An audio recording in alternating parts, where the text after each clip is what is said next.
Habari. So today, guys, I'm with my Zimbabwean sister, and her mother's language is Shona. So we want to see if there is any similarities between Shona and Swahili. I will say a Swahili word, then she will also say it in Shona. So let's go. Goat in Swahili is mbuzi. And goat in Shona is also mbuzi. Okay. Then dog in Swahili is mbwa. Dog in Shona is imbwa. Pig in Swahili is nguruwe. Pig in Shona is also nguruwe. Sun in Swahili is jua. Sun in Shona is zuba. Okay. Meat in Swahili is nyama. And meat in Shona is nyama. Wow, seriously?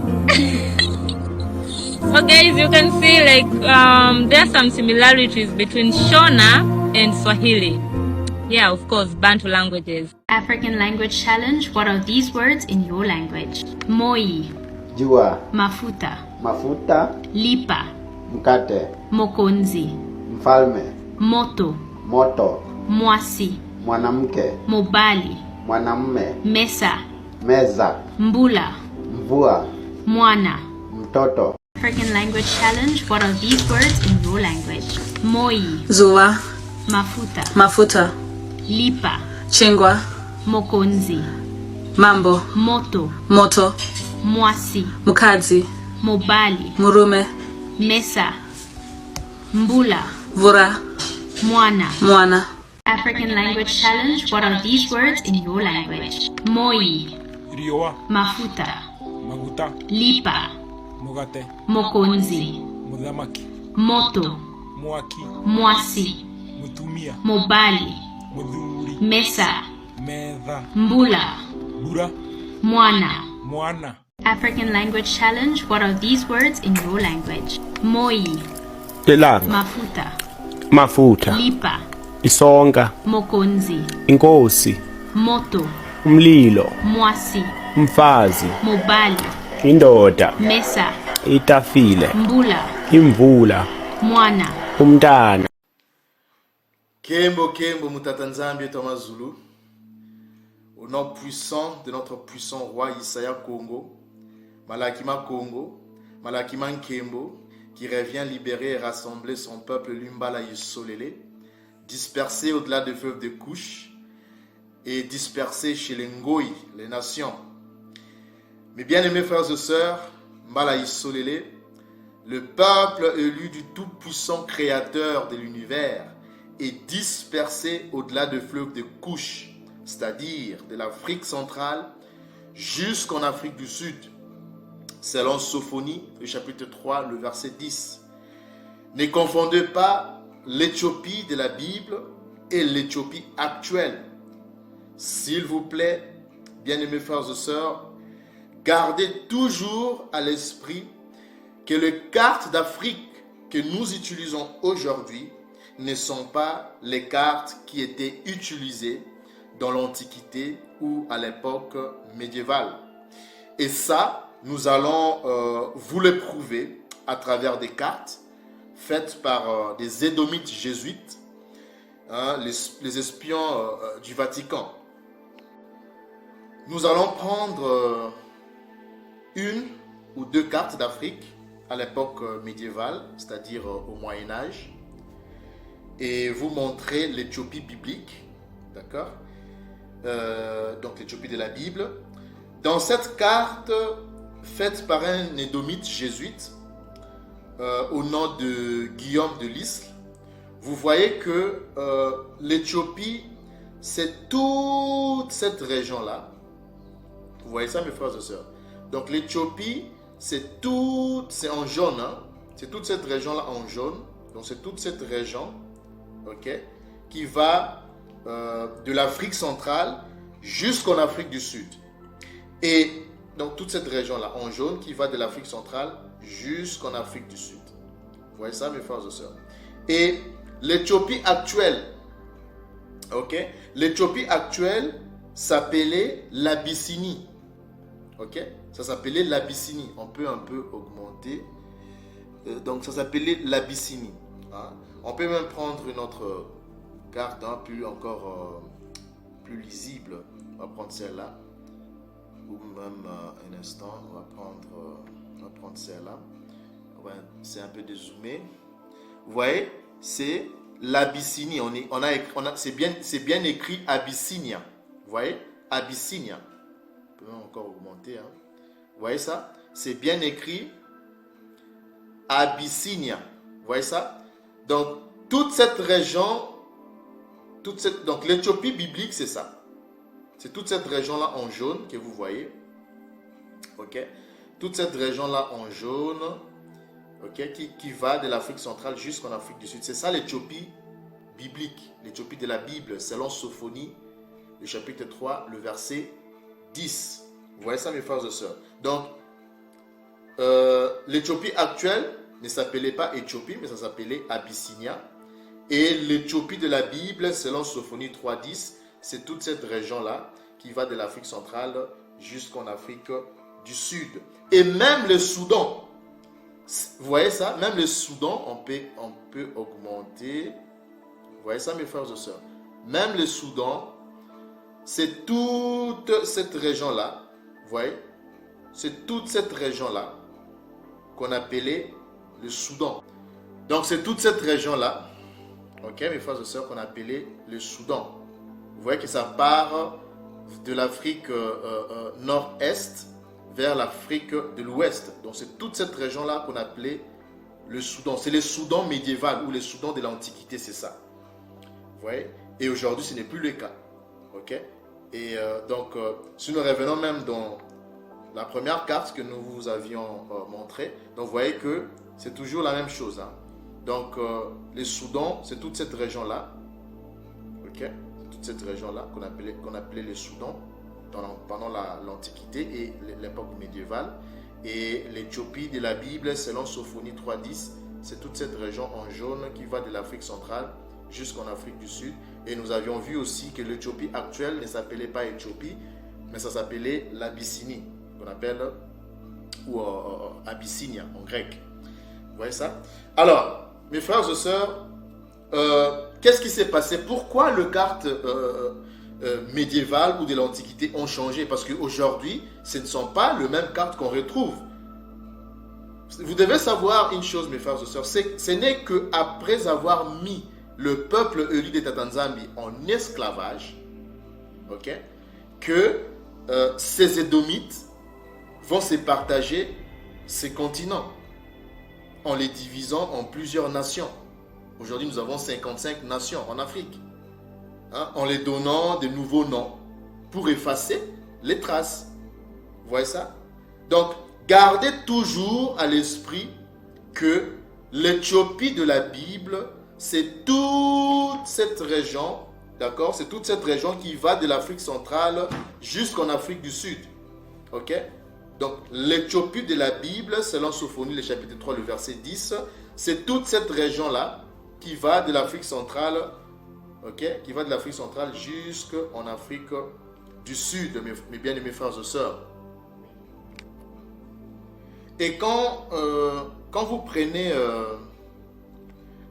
cette carte-là, ok, cette carte-là, toujours, hein, cette carte ici, toujours de Guillaume de Lisle, cet édomite jésuite, hein, vous allez voir que là où c'est en rouge, hein, là où c'est encerclé en rouge, vous voyez que c'est bien écrit, ok, c'est bien écrit 12 royaumes en pleine Afrique centrale. On va prendre une carte beaucoup plus lisible. Voilà. Si vous prenez cette carte-là, cette carte ici, toujours de Guillaume de Lisle, hein, c'est bien écrit en pleine Afrique centrale, d'accord, mes frères et sœurs. C'est bien écrit en Afrique centrale, en pleine Afrique centrale, 12 royaumes. Et les Mbala Isolélé ou les Bantous, ok, avaient 12 royaumes. Les 12 tribus ou royaumes d'Israël se trouvent en Afrique, dispersés au-delà des fleuves de l'Éthiopie ou de Couche. Ok? Et il n'y a aucun peuple dans le monde Je mets quiconque à défi de venir dans les commentaires, ok, et de me prouver le contraire. Il n'y a aucun peuple dans le monde qui avait 12 royaumes. Ça n'existait pas. Il n'y a que le Mbala Isolélé ou les Bantous qui avaient 12 royaumes. Et les cartes sont là pour en témoigner. Vous voyez ça? Donc, le peuple élu de Tata Nzambi est dispersé au-delà de fleuve des Couches ou de l'Éthiopie. Et on vient de voir avec les cartes médiévales que l'Éthiopie biblique, selon Sophonie 3.10, n'est pas l'Éthiopie actuelle. Vous devez toujours garder cela en esprit, mes bien-aimés frères et sœurs. Donc, les 12 royaumes, voilà, ou les 12 tribus d'Israël se trouvent en Afrique, dispersés au-delà du fleuve de l'Éthiopie, qu'on vient de voir avec aussi d'autres cartes. Et ceci confirme les Saintes Écritures. Et nous vous l'avons prouvé aussi, d'accord? Nous vous l'avons prouvé aussi à travers notre avant-dernière vidéo sur les codes cachés de Sophonie 3.10. On a vu que la fille, la femme, l'épouse de Yesaya Congo, le Messie, son peuple, ses serviteurs sont bel et bien dispersés au-delà du fleuve de l'Éthiopie. Des couches, des Nkoussi. On a vu ça, on vous l'a déjà révélé dans cette vidéo-là. D'où je vous recommande, pour ceux-là qui n'ont pas encore regardé cette vidéo, d'aller regarder cette vidéo pour comprendre de quoi nous sommes en train de parler. Ok, mes bien-aimés frères et sœurs? Mes bien-aimés frères et sœurs, l'heure est grave. L'heure est très grave. Il y a de cela une année passée, nous vous avons révélé, nous avons fait une vidéo là où nous vous avons révélé la bête qui monte de la terre, selon Apocalypse, le chapitre 13, le verset 11 jusqu'au verset 18. Hein? Donc vous pouvez aller sur notre chaîne, vous cherchez cette vidéo-là, la bête qui monte de la terre, et nous vous avons révélé beaucoup de secrets. Et aujourd'hui, mes frères et sœurs, au moment où nous faisons cette vidéo, le gouvernement américain, avec son président Joe Biden, vient de prendre une décision, hein, d'envoyer des avions de chasse, de F-16, de livrer de F-16 à l'Ukraine, hein, pendant qu'ils faisaient leur réunion au Japon, hein, la réunion du G7, le 7 pays le plus riche au monde, pour le moment. Hein. Donc, mes frères et sœurs, l'heure est très grave parce que l'escalade vient de franchir une autre étape. C'est depuis un certain temps que nous vous demandons, nous vous disons de vous préparer pour le second exode, parce que l'Esprit comme on nous a révélé le second exode, et cela se rapproche avec une vitesse grand V. Alors préparez-vous, mes frères et sœurs, Mbala Isolélé, les Bantous, de partout où vous êtes, où vous suivez cette vidéo. Nous vous rappelons de vous préparer, parce que bientôt là, nous serons, l'archange Congo va nous ramener, va nous rassembler au-delà du fleuve de Couches. Ok, donc le second exode va bel et bien avoir lieu c'est pour très bientôt. Alors préparez-vous, ne soyez pas distraits. Ceux qui vivent au septentrion, c'est-à-dire au nord, en Europe, en Amérique, préparez-vous, parce que bientôt là, on ne sait pas réellement qu'est-ce qui va se passer, mais il y a des choses qui se passent, et bientôt, en tout cas, cette prophétie va se réaliser du second exode. Alors mes frères et sœurs, allez regarder cette vidéo. Vous voyez comment est-ce que l'architecture du monde a complètement changé. Ça fait une année depuis que nous avons révélé ces secrets. Et nous vous avions dit dans cette vidéo que le jour où vous verrez la Russie et la Chine déclarer officiellement à la face du monde qu'ils sont partenaires stratégiques, ce qui s'est réellement accompli cette année 2023. Vous avez vu les présidents chinois aller en Arabie Saoudite, passer 3 jours, faire des accords avec les pays arabes.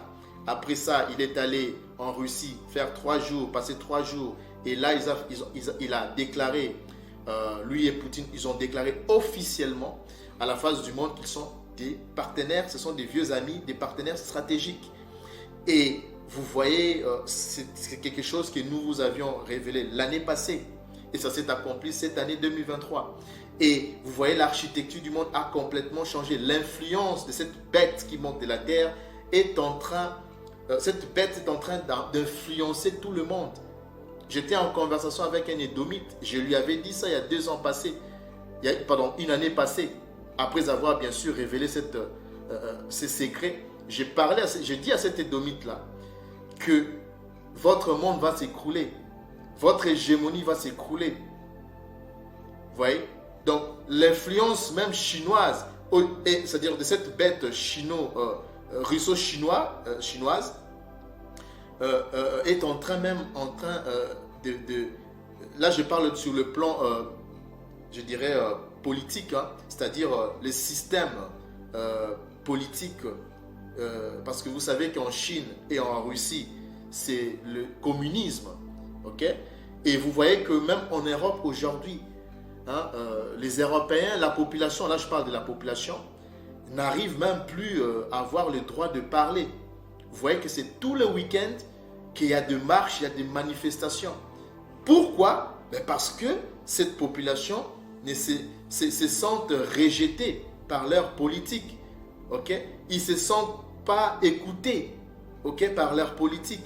Et c'est ça, donc il n'y a plus de démocratie. La démocratie comme telle que vous aviez connue il y a 10 ans, 20 ans passés, mes bien-aimés frères et sœurs, ça n'existe plus. Même aujourd'hui, on le voit en Europe, même en Amérique du Nord, ça n'existe plus. Il y a des marches beaucoup plus en Europe. Tout le week-end, les gens marchent. Les gens sortent dans les rues. Ils en ont marre. Et les gouvernements européens, aujourd'hui, on voit qu'ils deviennent de plus en plus c'est-à-dire de plus en plus autoritaires. C'est ça le communisme. Donc, cette influence de cet axe russo-chinois, cette bête qui monte de la terre, a une grande influence, non seulement politique, mais aussi dans d'autres, je dirais, domaines. Hein, même sur le domaine de la technologie. Aujourd'hui, c'est la Chine qui est en tête dans le domaine de la technologie, avec la 5G et tout ça. Vous voyez que ça influence, hein, vraiment le reste du monde. Et vous voyez que dernièrement, au moment où j'ai fait cette vidéo, le président chinois, au moment où il y avait la réunion du G7, qu'est-ce que le président Xi Jinping fait? Eh bien, lui aussi, il va réunir tout, je dirais, le pays de l'Asie centrale. Tous ces 5 pays-là, il va les réunir. Ils se sont réunis en Chine. Vous voyez que la Chine a même réconcilié de vieux ennemis comme l'Arabie Saoudite et l'Iran. Et vous voyez que cette bête, il est en train d'influencer le reste du monde. Et les États-Unis voilà, ces adeptes, hein, voilà, l'Union européenne, ils sont effrayés de la montée en puissance. La bête qui monte de la terre a blessé la bête qui monte de la mer. Okay? La bête qui monte de la mer, qui sont le G7, hein, en fait, les États-Unis et l'Union européenne, y compris le Japon et l'Australie. Cette bête-là qui monte de la mer, aujourd'hui, elle est blessée. Bonjour. Je vais vous annoncer une nouvelle à la fois bonne et à la fois mauvaise. Bon, pour certains, elle va être totalement mauvaise d'ailleurs. L'Ukraine a perdu.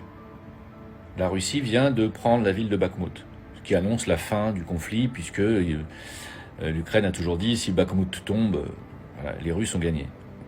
Les Russes ont gagné. Alors où je vous parle, les Russes sont en train d'avancer sur le Dniepr et ils sont en train de récupérer totalement le Donbass et ils vont aller jusqu'à la Pologne. Parce qu'ils veulent démilitariser totalement l'Ukraine et dénazifier ce pays qui est littéralement rongé non seulement par la corruption et par le nazisme et j'en passe. Le gros souci, vous allez me dire, bah tant mieux, c'est bien, ça y est, c'est la fin de la guerre. Oui, mais non. Non, parce que si l'Ukraine perd, c'est l'Occident qui perd. C'est les États-Unis qui perdent. C'est l'OTAN qui perd, et c'est l'écroulement, et ça annonce l'écroulement de l'Occident, des États-Unis, du dollar, et ça, oui, parce que tout s'enchaîne, tout est lié, mes amis. L'Occident ne peut pas se permettre de perdre cette guerre. Est-ce que vous comprenez ce que ça veut dire? Ça veut dire que la bête est blessée, et une bête blessée, c'est là où elle est le plus dangereuse. C'est ce qui vient de faire signer à Biden l'autorisation à l'OTAN de livrer des chasseurs F-16 à l'Ukraine. C'est extrêmement grave, c'est-à-dire on part dans l'escalade, alors que l'Ukraine devrait plutôt partir sur la reddition. Signer un traité de paix, céder le Donbass, céder la Crimée définitivement et puis en parler. Mais non. Zelensky est allé au G7 à la place de la Russie. La Russie est expulsée du G7 et ils mettent l'Ukraine à la place. Et tous les pays du G7 viennent de s'accorder pour continuer le conflit, escalader le conflit. Et la Russie vient de dire, si vous livrez des F-16, vous imaginez même pas les répercussions que ça va avoir pour vous. Voilà. Ce que je vous dis, c'est que le rêve que j'ai fait en juin, où j'ai vu toute l'Europe et l'Angleterre en feu, ça se précise. Je tenais aussi à vous dire que le nuage radioactif qui a été généré par l'explosion par la Russie en Ukraine d'un dépôt de munitions anglais qui avait été donné à l'Ukraine, des munitions à l'uranium appauvri, n'est-ce pas? Eh bien, ce dépôt a été explosé par les Russes. S'en découle un nuage radioactif qui se dirige sur l'Europe de l'Ouest, c'est-à-dire l'Allemagne, et puis après derrière, ça sera la France. Voilà la conséquence, la première conséquence des armes nucléaires, puisque l'uranium appauvri, c'est quand même du nucléaire, livré par l'OTAN à l'Ukraine. Et ce n'est que le début. Voilà, je tenais à vous dire que c'est à la fois une bonne nouvelle que les Russes aient gagné Bakhmout pour libérer enfin ces pauvres gens, mais que c'est une extrême mauvaise nouvelle parce que l'escalade va continuer, on ne sait jusqu'où. Et c'est très grave. Je ne peux que vous conseiller de quitter l'Europe. Voilà, mes frères et sœurs, vous venez de suivre cette vidéo.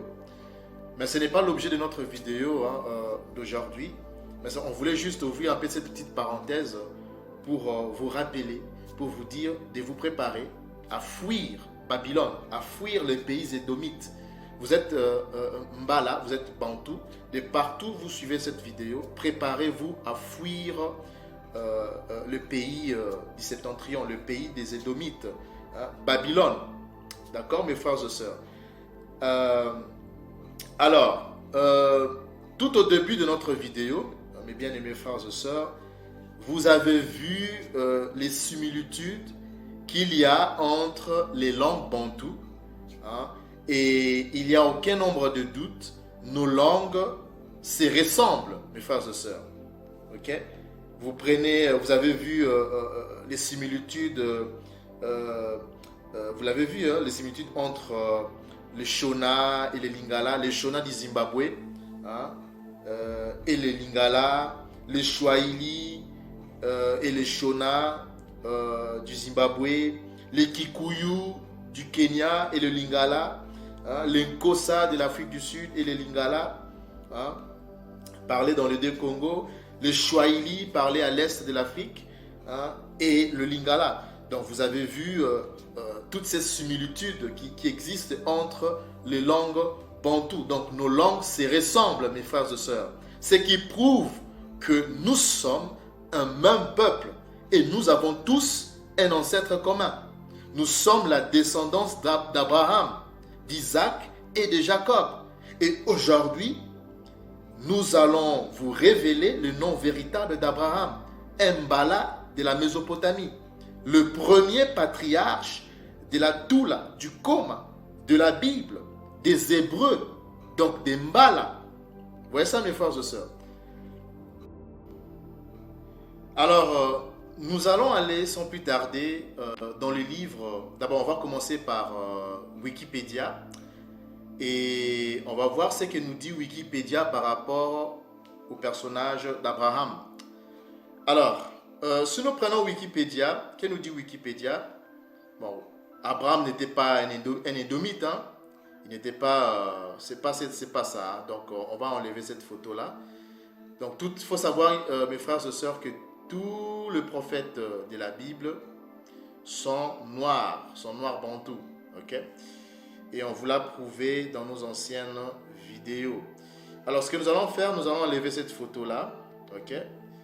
Parce qu'Abraham n'est pas un édomite, c'est un noir bantou. Alors, que nous dit Wikipédia? On dit que Abraham, qu'il est la figure humaine centrale du livre de Biloussi, que vous appelez la Genèse. Abraham fait partie des premiers patriarches de la Bible. Ok? Et on dit que dans le livre de Biloussi, son nom est initialement Abraham. Donc son nom initial c'était Abraham, qui signifie le Père exalté ou le Père est élevé. Puis devient Abraham, ce qui signifie Père d'une multitude de nations. D'accord? Donc ça c'est la définition du mot Abraham et Abraham, la signification. Alors ce que nous allons faire, nous allons aller maintenant dans le livre de Biloussi. On va commencer par le chapitre 1er. Ok? Donc vous allez prendre, nous sommes dans l'évangile.com, hein? L'évangile.com, et nous sommes dans la version Louis II 1910. D'accord? Alors, nous allons commencer par le verset 1er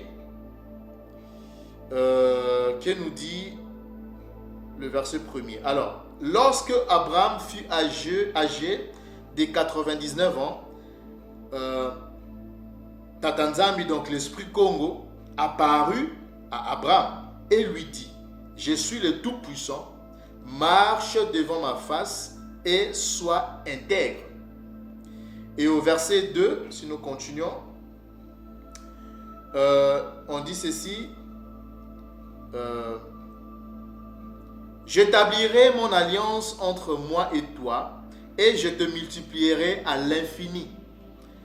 Verset 3, Abraham tomba sur sa face, et Tata Nzambi, l'Esprit Congo, lui parla, en disant, voici mon alliance que je fais avec toi.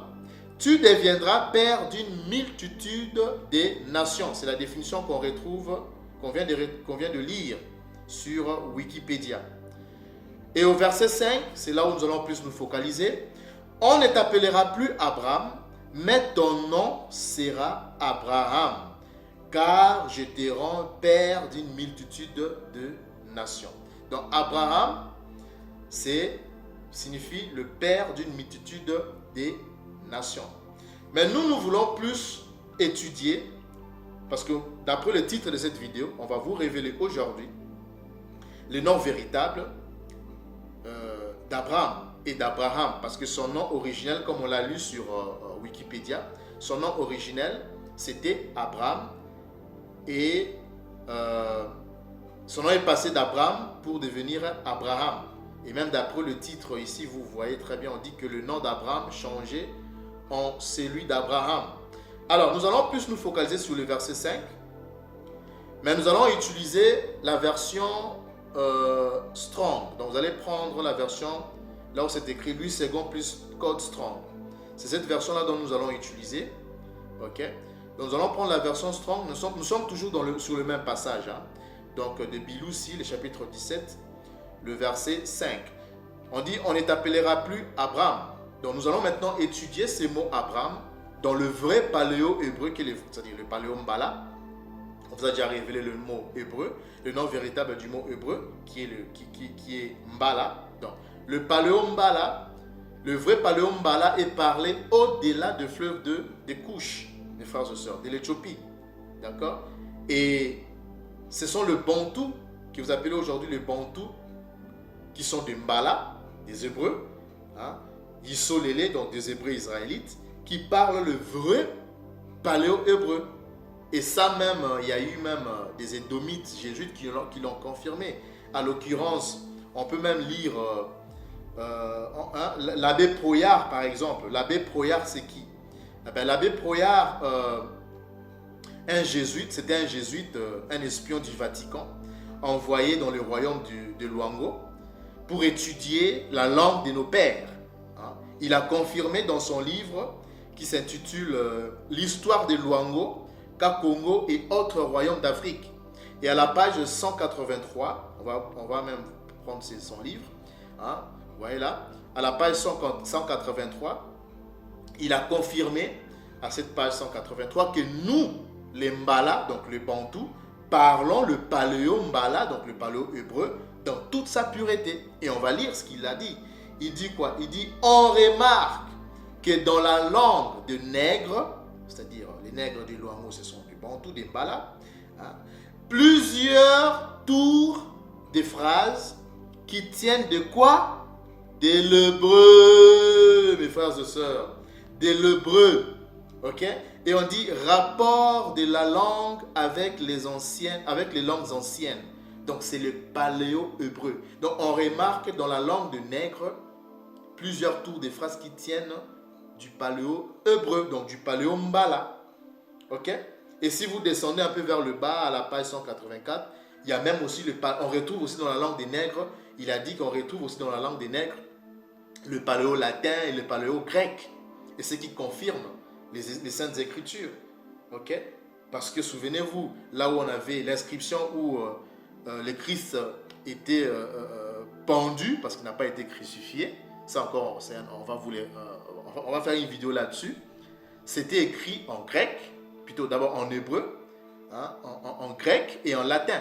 Et ces trois langues-là se retrouvent insérées dans le langue de Bantou, des Mbala. Ok? Donc, revenons sur Biloussi, le chapitre 17, le verset 5. Alors, on va commencer par le mot Abraham. Nous allons cliquer sur le mot Abraham. Et nous allons agrandir cette fenêtre. Voilà, on va l'agrandir. Alors, qu'est-ce que nous avons? Nous avons la concordance qui est là, le 87. D'accord? La concordance, c'est le 87.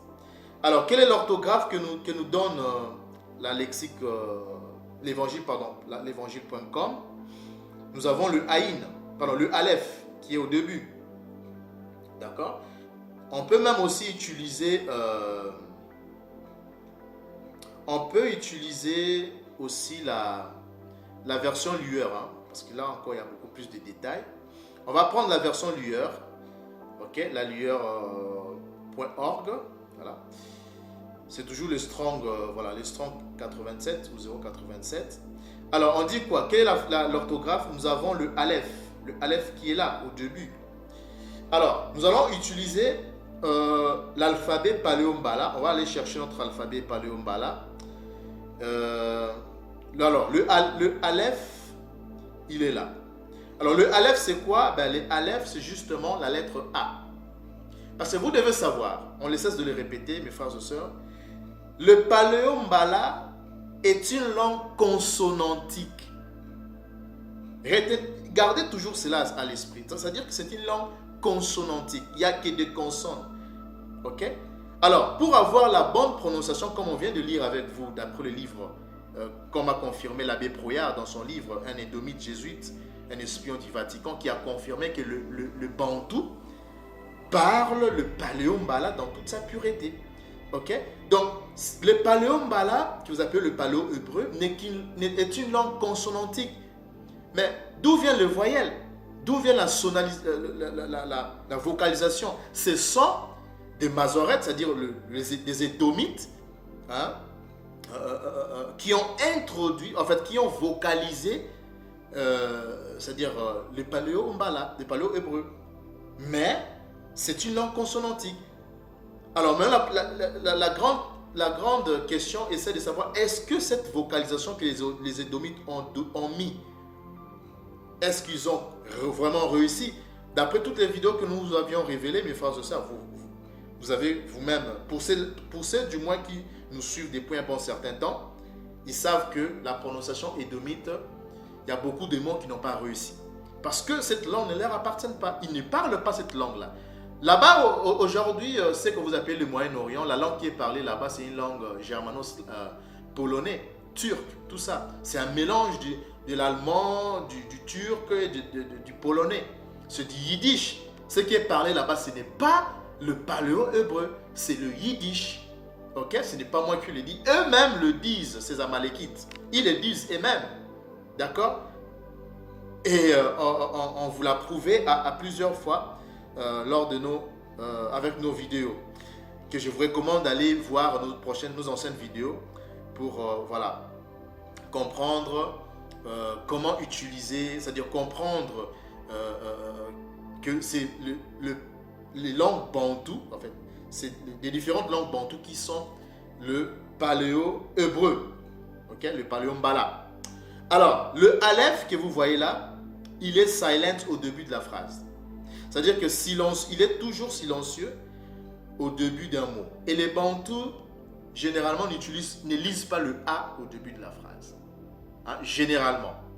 Il est muet, il est silencieux. Quand on dit silent, ça veut dire muet, silencieux. Donc le Aleph est silencieux en début d'un mot. Donc on ne va pas la lire. Alors si nous retournons là, on a déjà le Aleph. On ne va pas la lire. Ensuite, après le Aleph, nous avons le Bet. Alors le Bet, c'est quoi? Le Bet, c'est tout simplement la lettre B. Vous avez le Bet qui est là, c'est la lettre B. D'accord? Le Bet, c'est la lettre B. Après le Bet, nous avons le Resh. Alors le Resh, c'est quoi?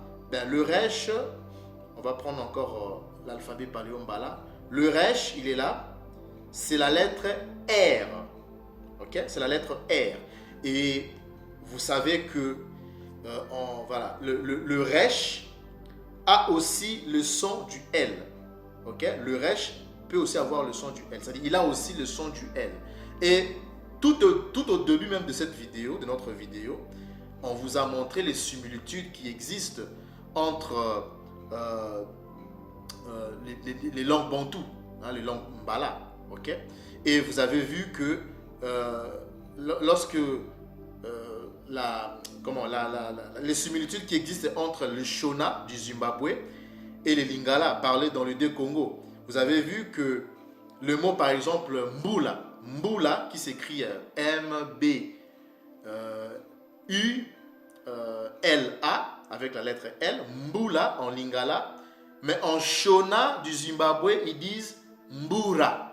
Vous voyez ça? Donc c'est toujours le M-B-U mais avec le R et A à la fin. Donc Mbula en Lingala, Mbura en Shona du Zimbabwe. Vous voyez ça? Donc ces deux mots ont la même signification mais se prononcent de manière différente. C'est-à-dire que le R qu'on retrouve en Lingala, mais en Shona du Zimbabwe, il devient R. Vous voyez ça? C'est pour cela que je dis toujours que dans les langues sémitiques, c'est-à-dire parce que les langues des Bantous, des Mbala sont des langues sémitiques, parce que ce sont les vrais hébreux, hein, le R, ici, le R a aussi le son du L. C'est tout, c'est ce que vous devez savoir. Gardez toujours cela à l'esprit. Il y a un autre exemple aussi qu'on a toujours l'habitude de donner, c'est-à-dire Rwanda, le cas du Rwanda, il y a un pays qui s'appelle le Rwanda, et le cas du Luanda. Donc Rwanda, à l'est de l'Afrique, du Congo, de la RDC, et vous avez une autre ville qui s'appelle Luanda, à l'ouest. Donc le R et le R et le L hein, se confondent en langue sémitique, en langue mbala bantou. Ok? Donc le R a aussi le son du L. Alors, ici nous avons, après le Resh, nous avons à la fin le Même. Donc le Même, c'est quoi? Eh bien, le Même, c'est la lettre M. C'est la lettre M, le Même, c'est la lettre M. Et vous savez que, c'est-à-dire généralement, les lettres finales en paléo-hébreu ne se lisent pas. D'accord? Donc, ici aussi, dans ces cas, la lettre finale M ne va pas se lire. D'accord? Donc, on reste avec quoi? Parce que les Aleph, on a dit qu'il ne va pas être lu. Il est silencieux. Donc, nous restons avec un son biphonique de B. Soit, ça sera soit BR ou soit BL. D'accord? Ça sera soit BL ou soit BR. Ok? Alors, qu'est-ce qui se passe? Parce que, revenons d'abord sur... on va revenir d'abord sur... Ouais, on peut toujours toutefois utiliser voilà, la lueur. Qu'est-ce qu'on dit?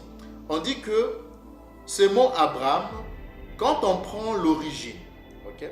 Quand on prend l'origine de ce mot, on dit que ce mot Abraham, c'est une contraction de quoi? On donne la concordance, on dit que c'est la contraction de la concordance 0,48.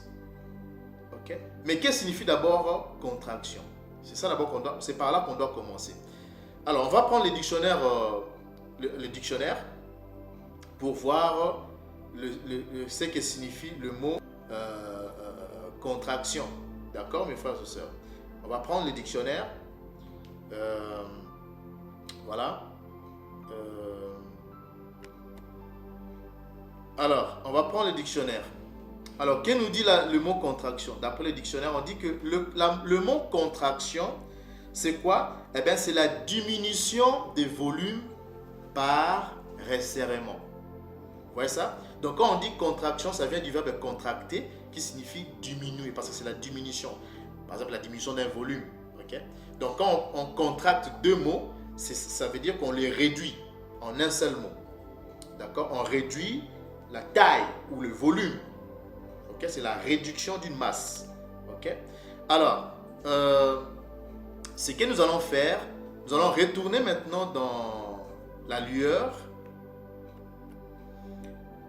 Et d'après l'origine, on vient déjà de trouver la signification du mot contraction qui veut dire la réduction.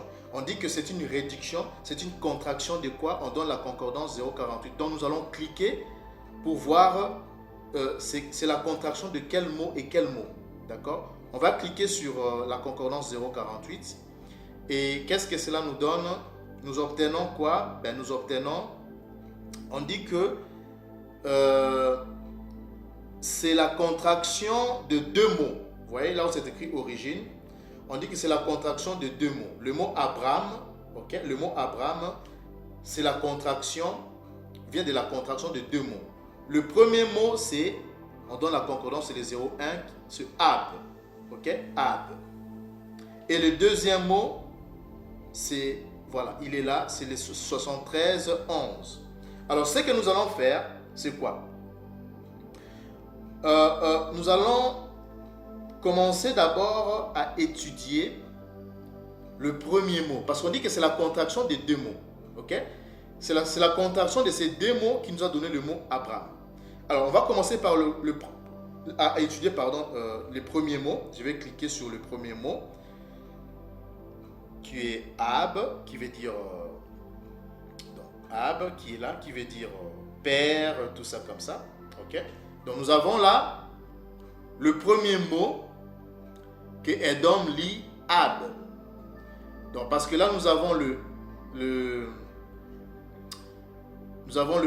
Aleph, ok?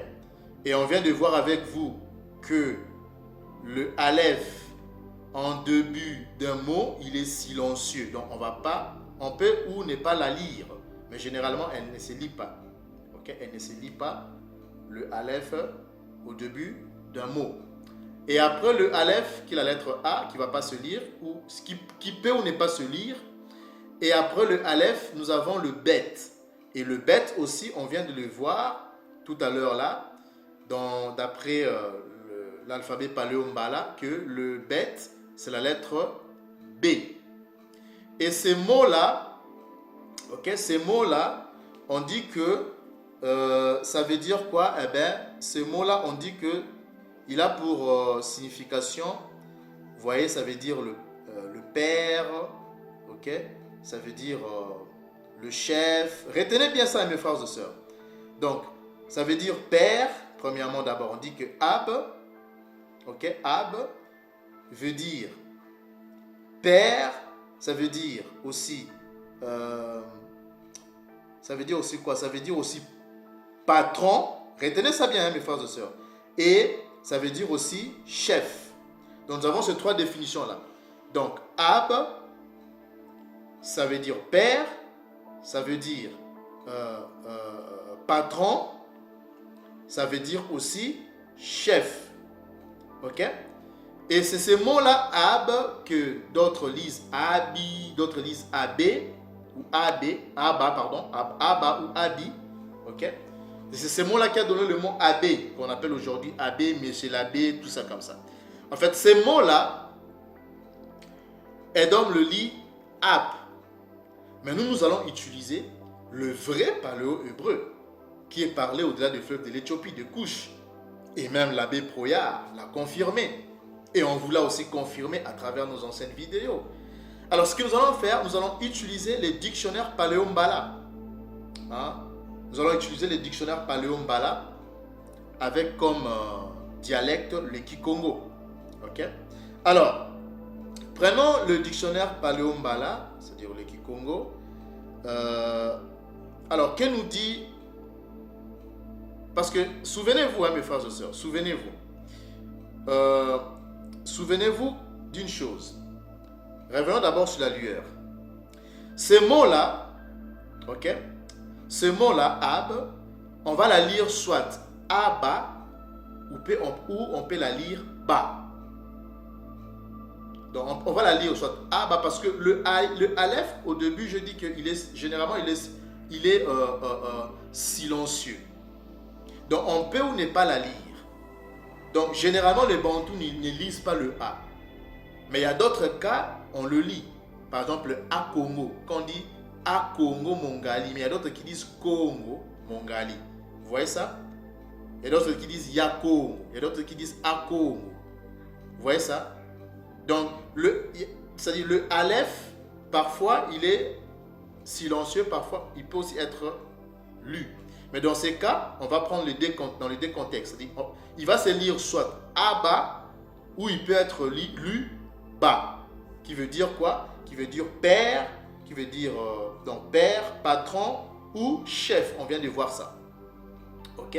On vient de voir ça. Alors, nous allons maintenant vérifier. Est-ce que dans le dictionnaire Paléombala, avec comme dialecte le Kikongo, hein, est-ce qu'on peut retrouver, ok? Est-ce qu'on peut retrouver ces mots-là avec cette définition-là? Nous allons prendre le dictionnaire Paléombala. Et quand nous prenons le dictionnaire Paléombala, mes frères et sœurs, qu'est-ce que nous voyons? Nous voyons que ba veut dire quoi? Patron! Congo! Hein, mes frères et sœurs? Non, mais c'est merveilleux. Donc, ba ou aba, parce qu'on peut le lire soit ba ou aba, veut dire quoi? Patron! Patron, mes frères et sœurs.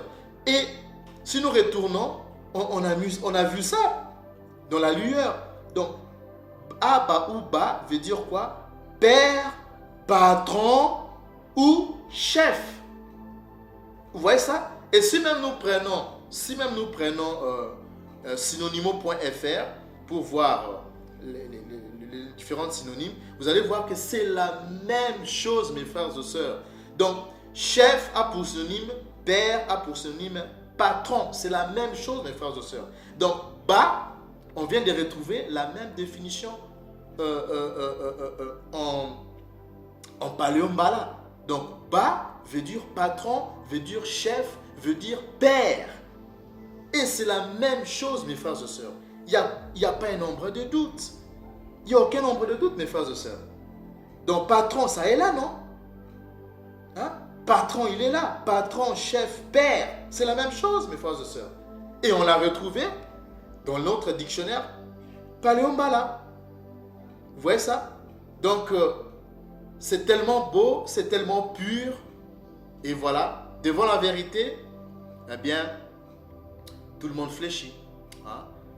Voilà, on ne peut pas combattre la vérité reste la vérité. Hein? Alors, ce que nous allons maintenant faire, on vient de trouver déjà, mes frères et sœurs, la bonne prononciation, ok, du mot père.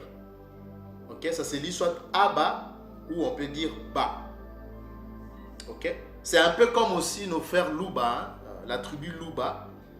Je crois que c'est entre le père ou la mère, ils disent baba. Baba pour dire, je crois, la mère. Hein, ils disent baba. Vous voyez ça? Même chez nos frères Luba, ils utilisent ça. Quand bien même aujourd'hui, le mot tata est plus utilisé parce que même tata, ce n'est pas d'origine, c'est-à-dire mbala, hein, bantou. Hein.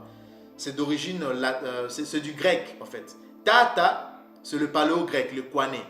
Ça pour origine le kwané. Ça vous pouvez voir ça même dans le dictionnaire Oxford. Hein.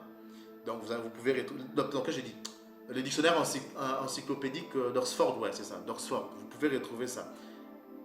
Non, je crois que non, c'est pas Oxford. Je crois que c'est les dictionnaires encyclopédie.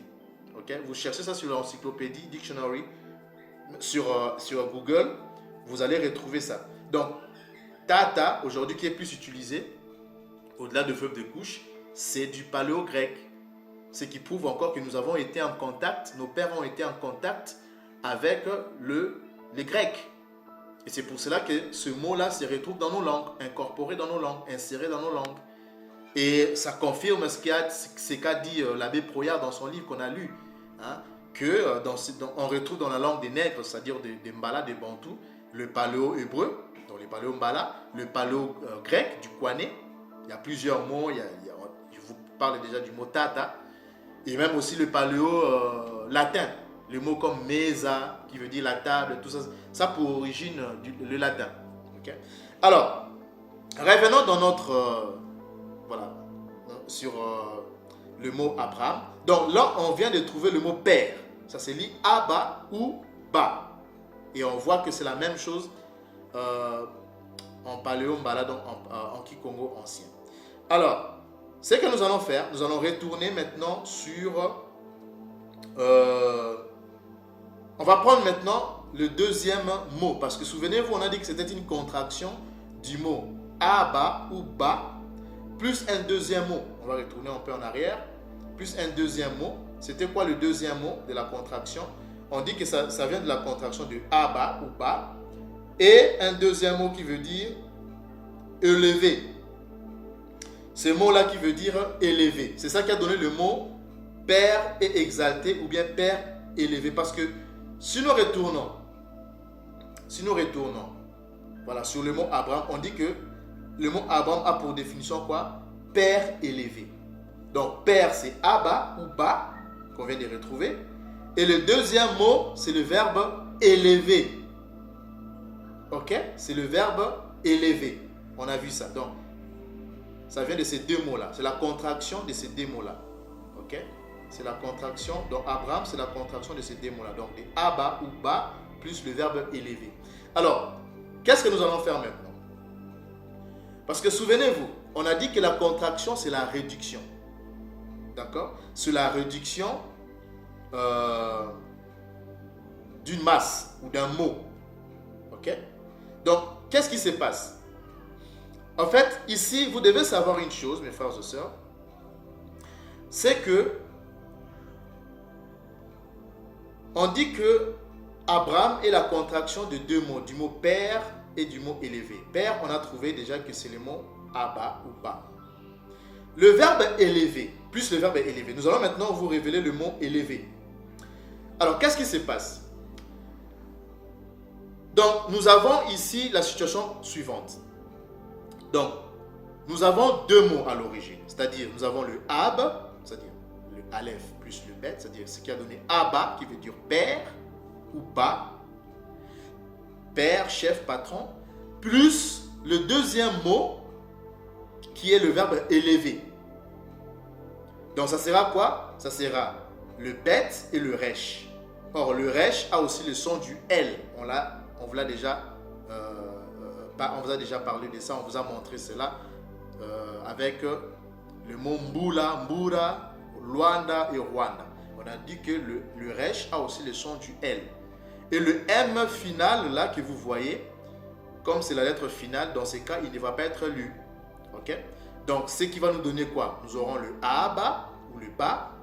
Il nous reste le Aba, donc le Ba, le Aba, plus le BL. Et le M ne va pas être lu. Donc, on reste avec le BL.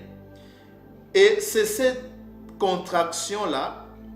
Donc, ces mots-là, c'est lit Aba ou Ba, plus ce son biphonique de BL, Bala. Ok? Parce que vous devez savoir qu'on a dit que c'est la contraction de deux mots, du mot père et du verbe élevé. Or, BL, est-ce qu'avec ce son biphonique du BL, est-ce qu'on peut retrouver dans les dictionnaires paléo-mbala, c'est-à-dire le Kikongo ancien, on peut retrouver avec ce son biphonique un verbe élevé? Bien sûr que oui. Bien sûr que oui, mes frères et sœurs. Alors, on va chercher dans les dictionnaires paléo-mbala. Alors, quand nous prenons les dictionnaires paléo-mbala, nous avons ici le mot bala. Vous voyez, c'est un son biphonique. Donc, le bet et le resh. Hein, le bet et le resh, donc le BL, parce que le resh a aussi le son du L. Donc, nous avons le son biphonique bala, donc BL, bala. Et bala a pour définition ou pour signification quoi? Le verbe élever, mes frères et sœurs. Élever, ça est là. Élever. C'est pas beau ça? Mais c'est merveilleux. Hein? Bala veut dire élevé. Élevé, ça est là, non? Élevé. Vous voyez ça? Donc, Bala veut dire élevé. On vient de retrouver ça dans le vrai paléome hébreu qui est parlé au-delà du verbe de couche. Ok? Donc, quand maintenant nous prenons la... Revenons sur... voilà. Ok? On disait que ce son-là, biphonique, on vient de retrouver que c'est Bala. Et quand nous prenons Aba ou Ba, et nous faisons la contraction avec ce son biphonique de Bala, c'est ça qui nous donne... Donc vous avez Aba ou Ba plus Bala qui veut dire élevé, Aba qui veut dire père. Et quand nous faisons la contraction de ces deux mots, c'est ça qui nous donne le mot Abala ou Bala. Parce que le mot père est contracté dans ces mots-là. Parce qu'on dit que c'est une contraction. Et quand on dit que c'est une contraction, ça veut dire que c'est la réduction du mot. Ok? Donc dans le mot Abala, il y a le mot père qui est inclus.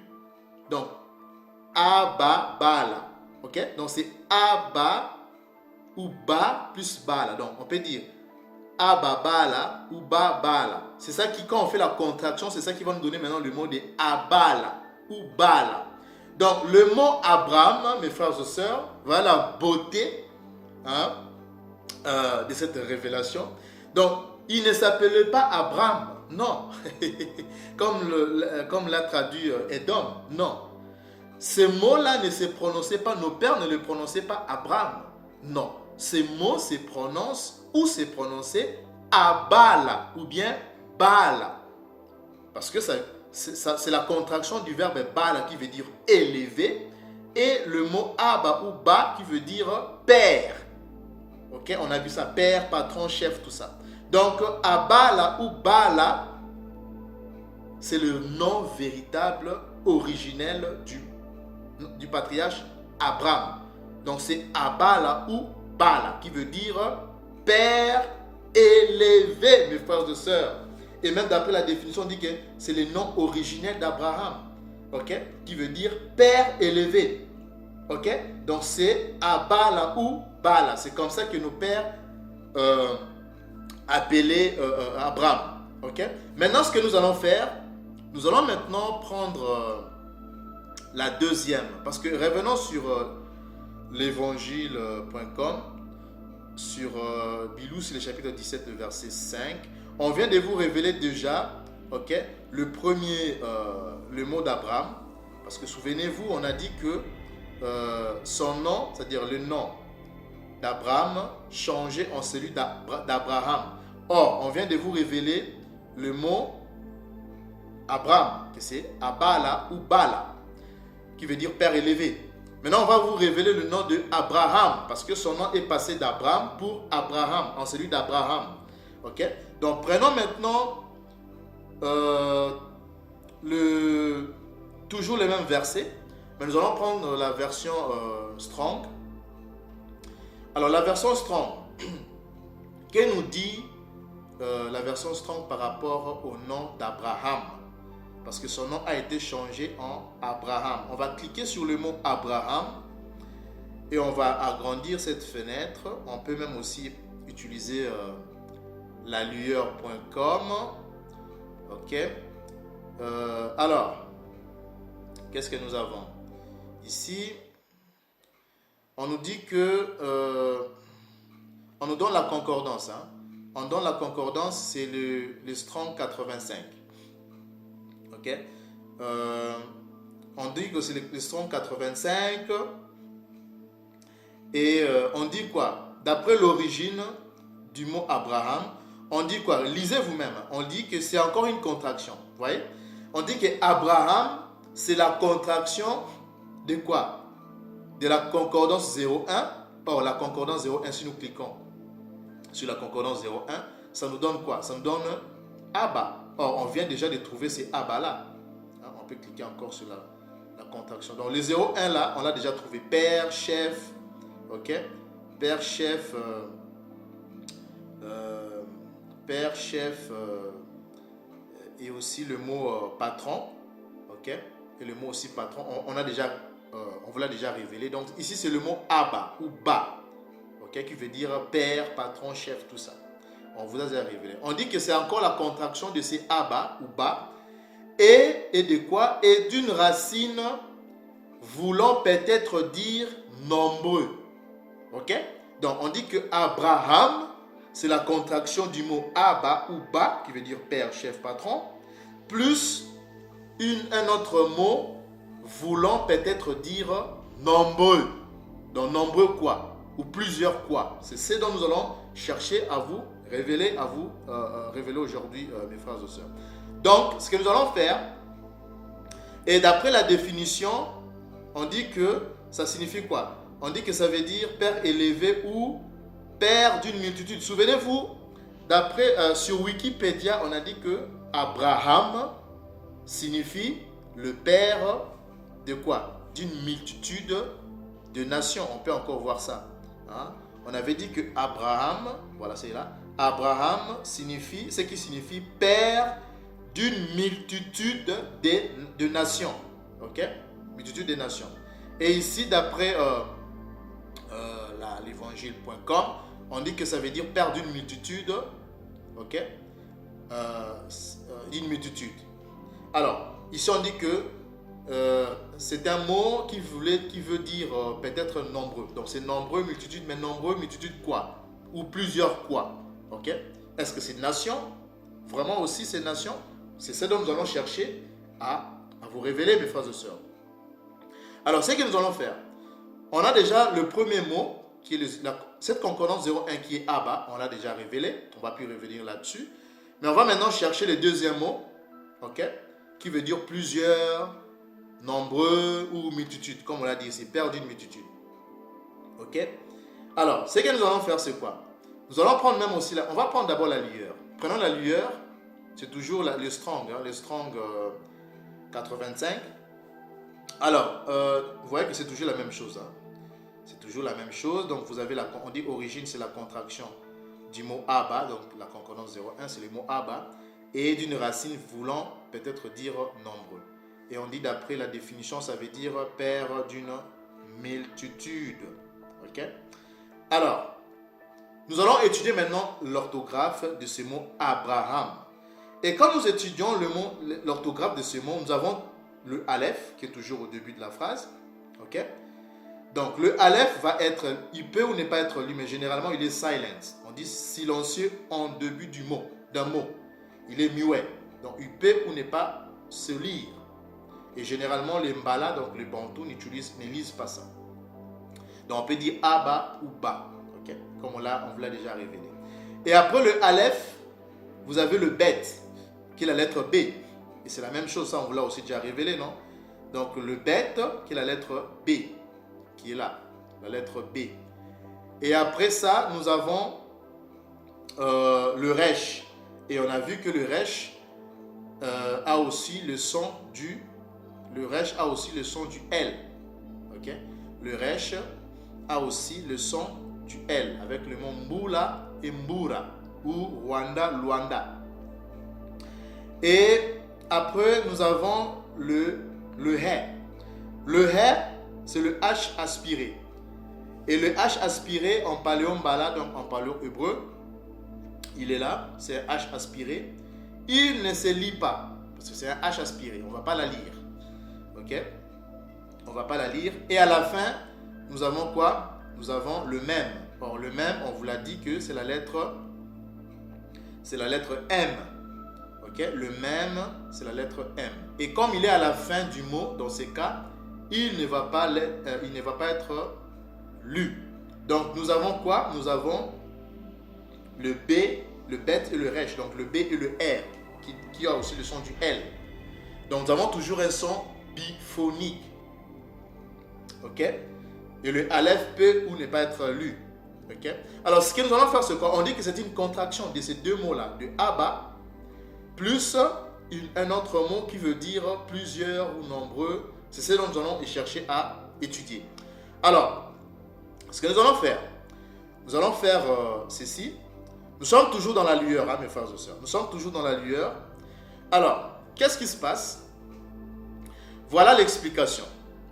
Donc nous avons ici, ça j'ai repris juste l'orthographe, hein. J'ai repris l'orthographe.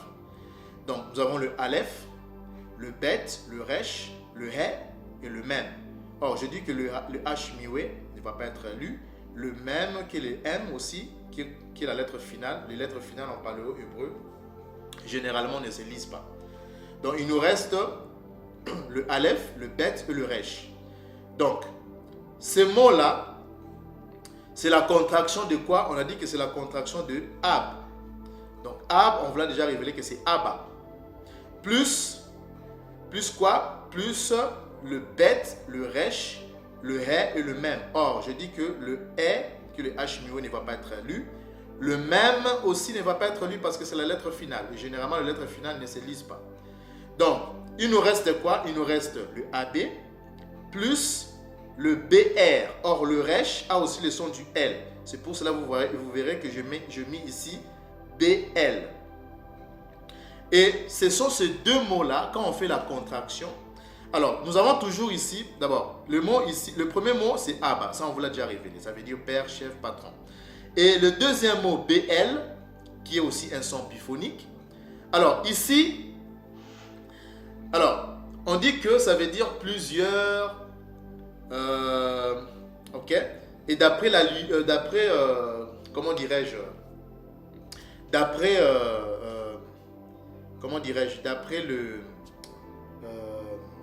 la Wikipédia, hein, d'après Wikipédia, on peut retourner sur Wikipédia, on nous dit qu'Abraham, c'est qui signifie quoi? Père d'une multitude de nations. Donc ça veut dire nation, une multitude de nations. Ok, alors ce deuxième mot-là, on va chercher dans les dictionnaires Paléo-Mbala. Est-ce qu'on peut retrouver un son biphonique BL avec cette signification de nation? Ok, c'est ce dont nous allons chercher à vous révéler, mes frères et sœurs. Parce que BL, si nous prenons le dictionnaire Paléo-Mbala, ok, si nous prenons le dictionnaire Paléo-Mbala, mes frères et sœurs, on va vous révéler, attendez. On va prendre le dictionnaire Paléo-Mbala. Un instant, mes frères et sœurs. On va prendre le dictionnaire Paléo-Mbala. Un instant.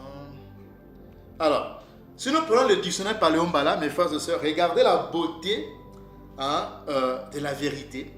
Donc, nous avons le mot Bahala, parce que le trait d'union, hein, qu'est-ce que signifie le trait d'union? On va expliquer ça un peu plus tard. Donc, ce mot se lit Bahala. Bahala, qui est le pluriel du mot Moana. Et vous avez même écouté ce mot au début de la vidéo avec les différentes langues bantoues. Moana, qui veut dire enfant. Mais, c'est-à-dire dans le passé, pour dire enfant, nos pères, ils utilisaient le mot Moala. Et aujourd'hui, ce mot « moi » là n'est pas vraiment beaucoup plus utilisé, mais c'est plus, ce qu'on utilise beaucoup plus aujourd'hui au-delà du feuille de couche, c'est le mot « moana » qui veut dire enfant au singulier. Et au pluriel, on dit « bana ».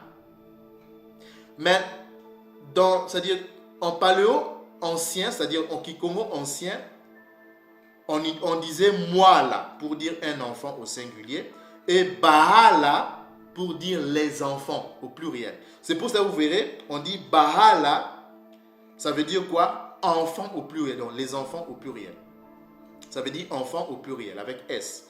C'est-à-dire les enfants, hein, Bahala signifie les enfants.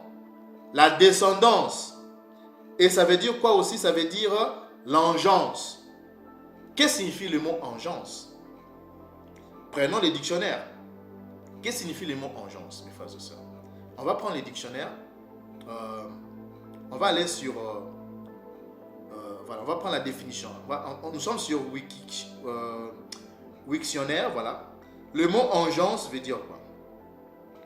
On dit que engeance, ça vient du vieux français. C'est un ancien français. C'est le français ancien, un français vieux. Okay? De l'époque médiévale et dans l'Antiquité. Okay? Donc aujourd'hui, on utilise plus le mot descendance. Mais dans le passé, dans le français ancien, dans le vieux français, on dit que ces mots-là, engeance, signifie quoi? ça veut dire race. Retenez bien ça, mes frères et sœurs. Le mot engeance qu'on vient de voir, ok, dans les dictionnaires paléo-mbala, c'est-à-dire le Kikongo ancien, le mot engeance signifie quoi? Le mot engeance signifie la race. Ça signifie race. Ça signifie encore quoi? Eh bien, ça signifie aussi la progéniture. Ça signifie quoi encore? Ça signifie... Un instant. Ça signifie quoi? Attendez. On va faire ceci. Voilà. Ça signifie la progéniture. Ça veut dire enfant qu'on retrouve encore. Hein? On vient de voir ça, Bahala, qui veut dire les enfants. Et ça signifie aussi quoi? La dissonance. On a encore vu ça dans la définition. Hein? On a vu dissonance enfant. Okay? Dans la définition du mot Bahala. On peut encore retrouver ça rapidement. On a dit que Bahala veut dire les enfants, descendance et engeance. Et le mot engeance lui-même aussi, ça veut dire quoi? Le mot engeance veut dire tout simplement la race, la descendance, la progéniture, les enfants au pluriel. Ok, mes frères et sœurs?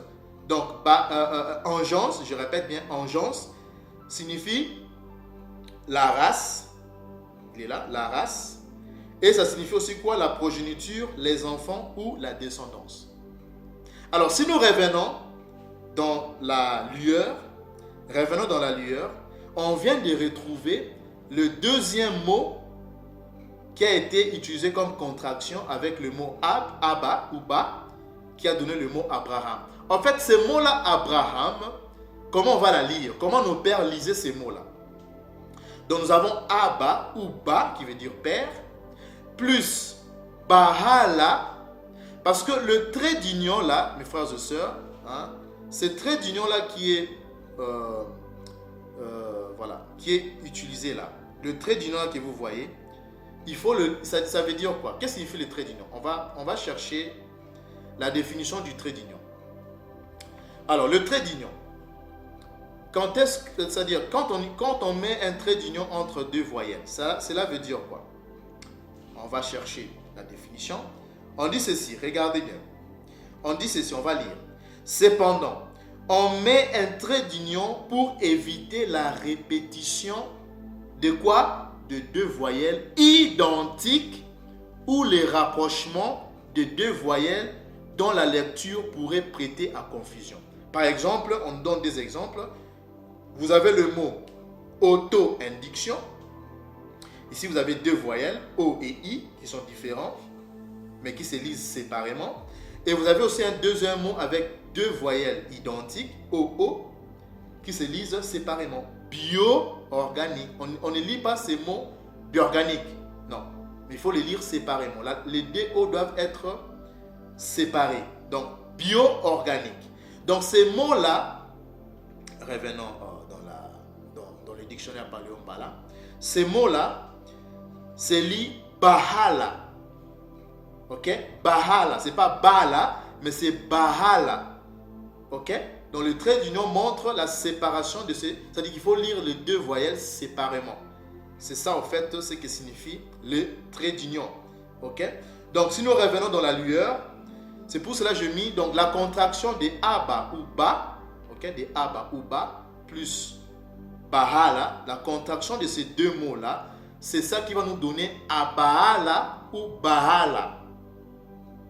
Vous voyez ça maintenant, mes frères et sœurs? Et Bahala, on vous a dit que Bahala veut dire quoi? La race, la descendance, la progéniture. Ça veut dire quoi? L'engeance qui veut dire la progéniture, la race, les enfants, la descendance, hein? Les enfants, tout ça. Ok? Et vous allez voir que c'est la même chose avec la nation, les nations, le peuple. On peut même voir ça, hein, mes frères et sœurs. Vous allez voir que c'est tellement beau, c'est tellement pur, c'est tellement vrai. Si nous prenons le mot, on va prendre synonymo.fr. Hein.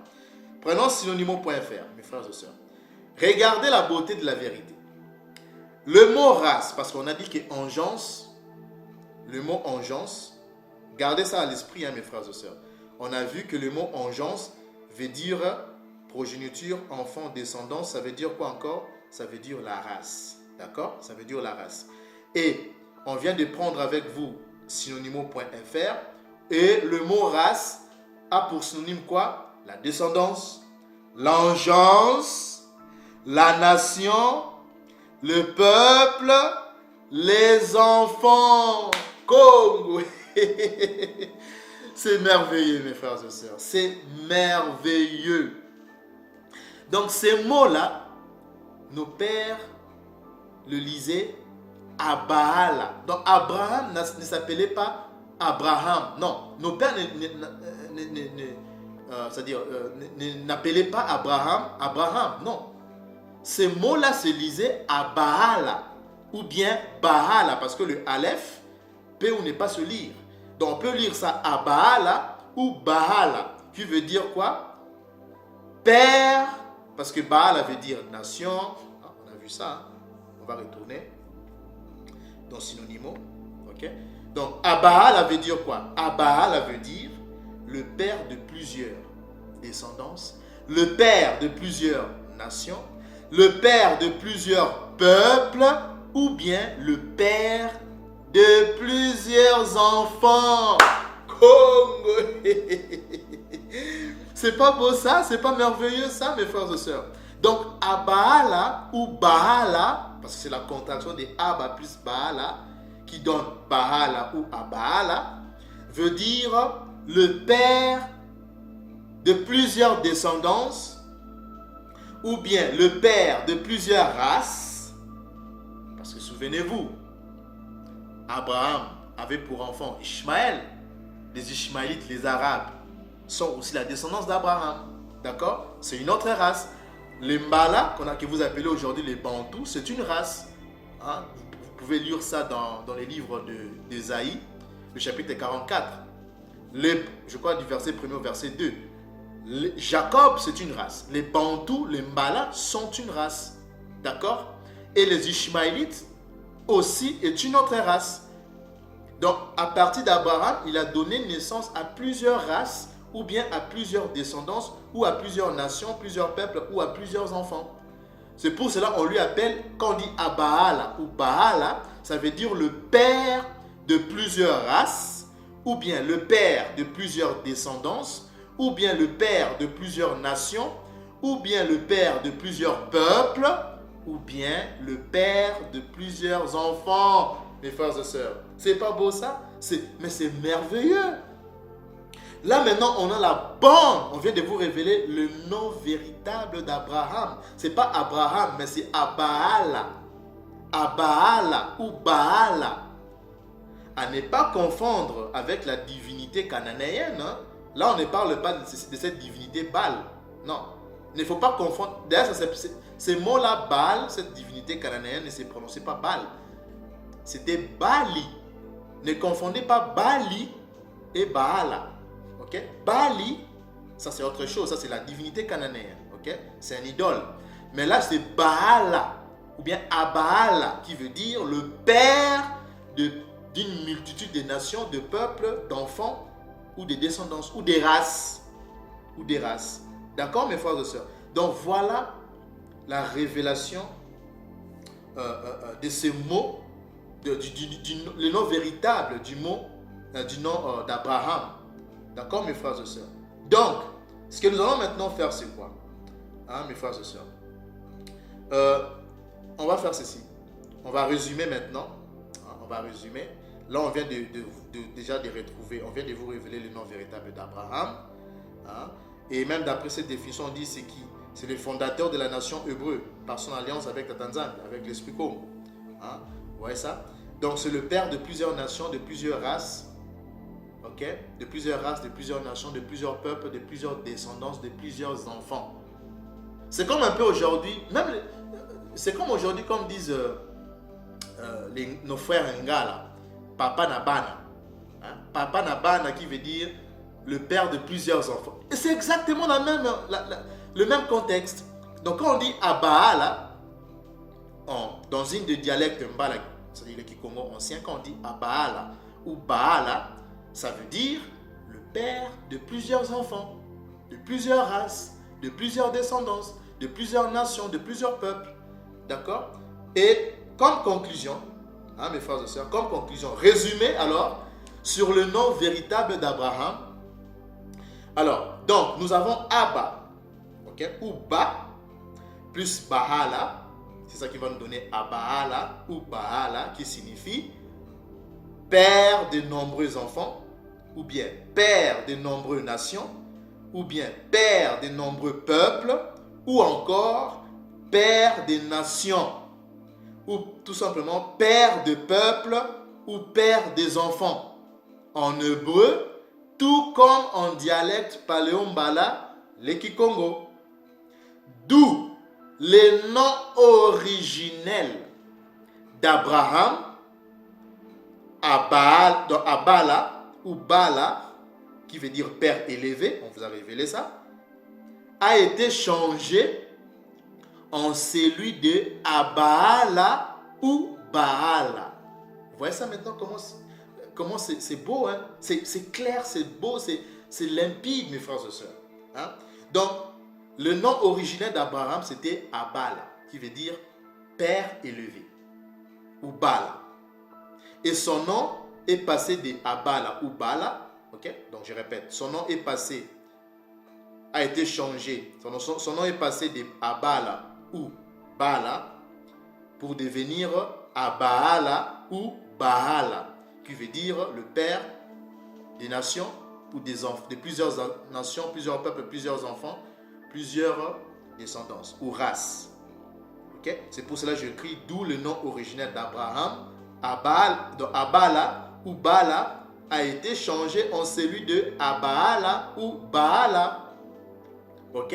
Donc là maintenant, mes frères et sœurs, on vient de vous révéler le nom véritable d'Abraham, ok? Qui ne s'appelait pas Abraham, mais qui s'appelait Baala ou Abaala. Donc c'était ça la révélation d'aujourd'hui, mes frères et sœurs. Et j'espère que cela va contribuer énormément pour notre peuple, hein, pour le réveil de notre peuple. Réveillez-vous, vous êtes le peuple du livre, vous êtes le peuple de la Koma, vous êtes le peuple de la Toula. C'est vous, mes frères et sœurs, qu'on appelle aujourd'hui les Bantous. C'est vous qui êtes la vraie Israël. L'Israël Yissolélé selon la chair, selon Romains le chapitre 9. C'est vous. Et on vous l'a révélé avec notre avant-dernière vidéo. Là où nous avions parlé sur le code caché de Sophonie 3.10, que le peuple de Tatanzambi, le peuple élu du tout-puissant créateur de l'univers, qu'on appelle Tatanzambi, Yetwama Zulu, est dispersé au-delà des fleuves de Couche, au-delà des fleuves de l'Éthiopie, mes frères et sœurs. Et on a vu avec des cartes médiévales que c'est l'Éthiopie ou Couche antique, médiévale, c'est tout ce territoire ou cette région qui va dès l'Afrique centrale jusqu'en Afrique du Sud, mes frères et sœurs. Tous les prophètes de la Bible sont des noirs bantous, mes frères et sœurs. Le nom véritable d'Abraham, c'est Abaala ou Baala. Et c'est comme ça que nos pères lui appelaient.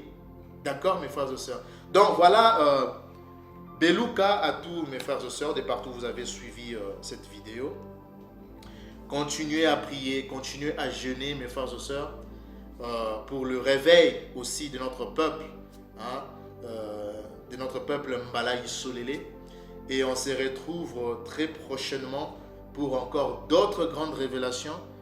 Et sinon, que Tatanzambi vous bénisse et que Yakongo nous, voilà, que Tatanzambi dépêche son bras droit, okay, l'ange qui est devant sa face, l'ange de l'Alliance, notre sauveur libérateur qui lui dépêche pour nous venir en aide, parce que nous cherchons ce libérateur qui a fait monter nos pères des Mounsoula, c'est-à-dire de ce que vous appelez Mitzraïm, de l'Égypte, pour la terre promise. Et en ces moments, nous sommes à la recherche de l'ange de l'Alliance, Malakima Makomo, de Malakima Mankembo, l'ange de la gloire, pour venir faire sortir son peuple pour le second exode, qui nous a fait voir et qui va bientôt se réaliser, mes frères et sœurs. Nous l'avons vu, ce n'est pas de la messe à faire, ça va bel et bien avoir lieu, cela va s'accomplir. D'où préparez-vous, n'achetez pas de maison dans les pays édomites, préparez-vous à retourner. Nous serons rassemblés bientôt au-delà du fleuve de Couche. Il nous l'a promis et il va l'accomplir. Alors, souvenez-vous, dans ces derniers temps, toujours de retourner à l'observation et à l'obéissance de la loi, car la loi n'a pas été abolie. Et sur ces, mes frères et sœurs, on se retrouve très prochainement. Et Salama, Tonda.